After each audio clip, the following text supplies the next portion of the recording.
Welcome back to Through the Bible in 365. This is the reading for July 11th. Today we have 2 Kings 12 and 13 and 2 Chronicles 24. In the 7th year of Jehu, Jehoash became king, and he reigned 40 years in Jerusalem. His mother's name was Zebiah of Beersheba. Jehoash did what was right in the sight of the Lord all the days in which Jehoiada the priest instructed him. But the high places were not taken away. The people still sacrificed and burned incense on the high places. And Jehoash said to the priests, "All the money of the dedicated gifts that are brought into the house of the Lord, each man's census money, each man's assessment money, and all the money that a man purposes in his heart to bring into the house of the Lord, let the priests take it themselves, each from his constituency, and let them repair the damages of the temple wherever any dilapidation is found." Now it was so, by the 23rd year of King Jehoash, that the priests had not repaired the damages of the temple. So King Jehoash called Jehoiada the priest and the other priests and said to them, "Why have you not repaired the damages of the temple? Now therefore, do not take more money from your constituency, but deliver it for repairing the damages of the temple." And the priests agreed that they would neither receive more money from the people nor repair the damages of the temple. Then Jehoiada the priest took a chest, bored a hole in its lid, and set it beside the altar, on the right side as one comes into the house of the Lord. And the priests who kept the door put there all the money brought into the house of the Lord. So it was, whenever they saw that there was much money in the chest, that the king's scribe and the high priest came up and put it in bags and counted the money that was found in the house of the Lord. Then they gave the money, which had been apportioned, into the hands of those who did the work, who had oversight of the house of the Lord. And they paid it out to the carpenters and builders who worked on the house of the Lord, and to masons and stonecutters, and for buying timber and hewn stone to repair the damage of the house of the Lord, and for all that was paid out to repair the temple.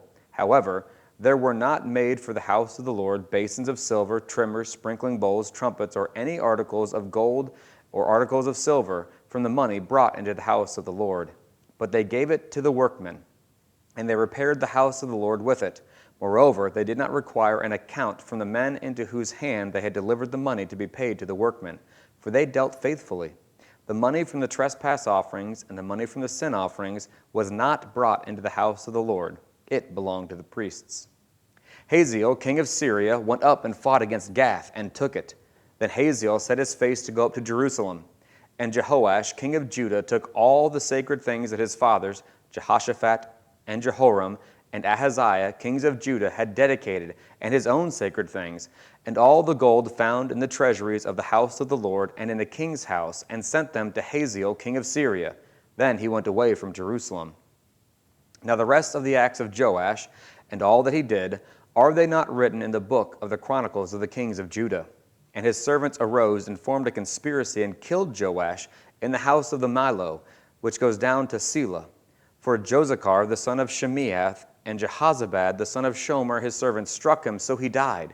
And they buried him with his fathers in the city of David. Then Amaziah, his son, reigned in his place. Chapter 13. In the 23rd year of Joash, the son of Ahaziah, king of Judah, Jehoahaz, the son of Jehu, became king over Israel and Samaria, and reigned 17 years. And he did evil in the sight of the Lord, and followed the sins of Jeroboam, the son of Nebat, who made Israel sin. He did not depart from them. Then the anger of the Lord was aroused against Israel, and he delivered them into the hand of Hazael, king of Syria, and into the hand of Ben-Hadad, the son of Hazael, all their days.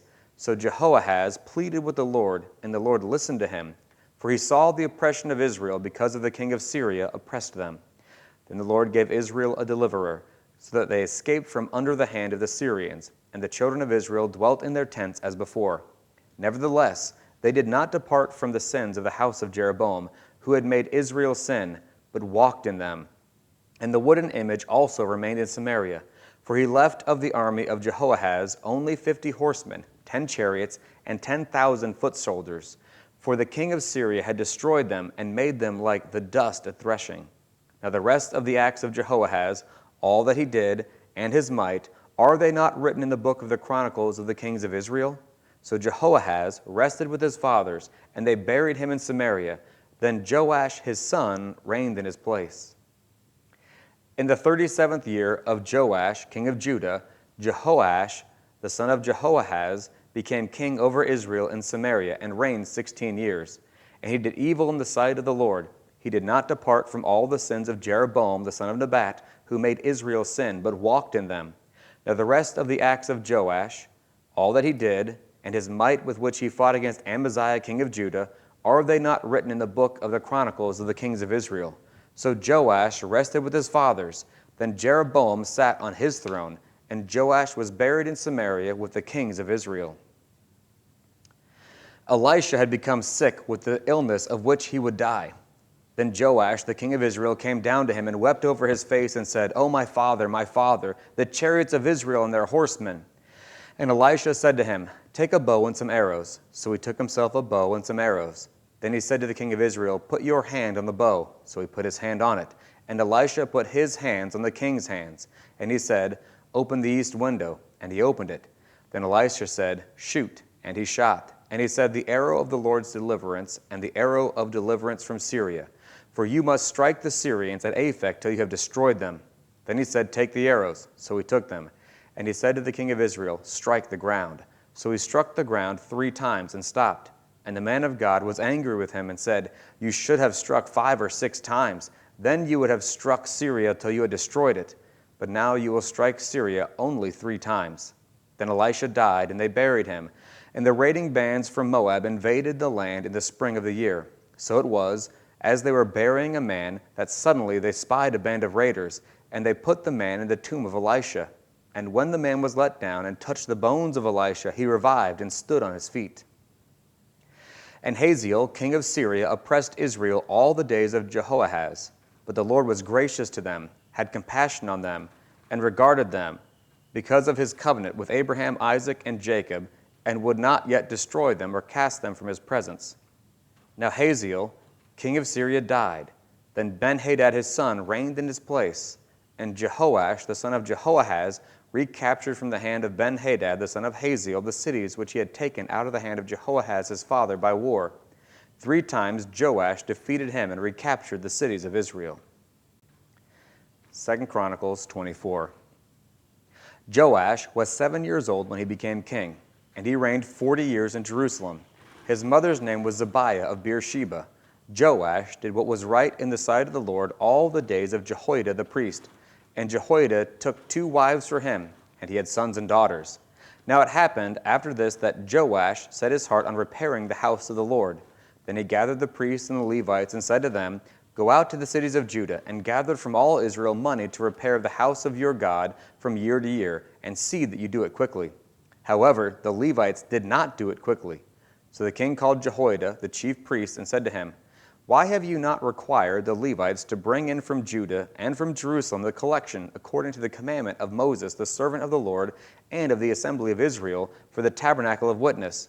For the sons of Athaliah, that wicked woman, had broken into the house of God, and had also presented all the dedicated things of the house of the Lord to the Baals." Then, at the king's command, they made a chest, and set it outside the gate of the house of the Lord. And they made a proclamation throughout Judah and Jerusalem to bring to the Lord the collection that Moses, the servant of God, had imposed on Israel in the wilderness. Then all the leaders and all the people rejoiced, brought their contributions, and put them into the chest until all had given. So it was, at that time, when the chest was brought to the king's official by the hand of the Levites, and when they saw that there was much money, that the king's scribe and the high priest's officer came to empty the chest, and took it and returned it to its place. Thus they did day by day, and gathered money in abundance. Then King Jehoiada gave it to those who did the work of the service of the house of the Lord, and they hired masons and carpenters to repair the house of the Lord, and also those who worked in iron and bronze to restore the house of the Lord. So the workmen labored, and the work was completed by them. They restored the house of God to its original condition and reinforced it. When they had finished, they brought the rest of the money before the king and Jehoiada, and they made from it articles for the house of the Lord, articles for serving and offering, spoons and vessels of gold and silver, and they offered burnt offerings in the house of the Lord continually all the days of Jehoiada. But Jehoiada grew old and was full of days, and he died. He was 130 years old when he died, and they buried him in the city of David among the kings, because he had done good in Israel, both toward God and his house. Now after the death of Jehoiada, the leaders of Judah came and bowed down to the king, and the king listened to them. Therefore they left the house of the Lord our Lord God of their fathers and served wooden images and idols, and wrath came upon Judah and Jerusalem because of their trespass. Yet he sent prophets to them to bring them back to the Lord, and they testified against them, but they would not listen. Then the Spirit of God came upon Zechariah, the son of Jehoiada the priest, who stood above the people, and said to them, Thus says God, why do you transgress the commandments of the Lord, so that you cannot prosper? Because you have forsaken the Lord, he also has forsaken you. So they conspired against him, and at the command of the king they stoned him with stones in the court of the house of the Lord. Thus Joash the king did not remember the kindness which Jehoiada his father had done to him, but killed his sons. And as he died, they said, The Lord look on it and repay. So it happened in the spring of the year that the army of Syria came up against him, and they came to Judah and Jerusalem, and destroyed all the leaders of the people from among the people, and sent all their spoil to the king of Damascus. For the army of the Syrians came with a small company of men, but the Lord delivered a very great army into their hand, because they had forsaken the Lord God of their fathers. So they executed judgment against Joash. And when they had withdrawn from him, for they left him severely wounded, his own servants conspired against him because of the blood of the sons of Jehoiada the priest, and killed him on his bed, so he died. They buried him in the city of David, but they did not bury him in the tomb of the kings. These are the ones who conspired against him, Zabad, the son of Shimeath, the Ammonitess, and Jehozabad, the son of Shimrith, the Moabitess. Now concerning his sons, they made oracles about him, and the repairing of the house of God. Indeed, they are written in the annals of the book of the kings. Then Amaziah his son reigned in his place.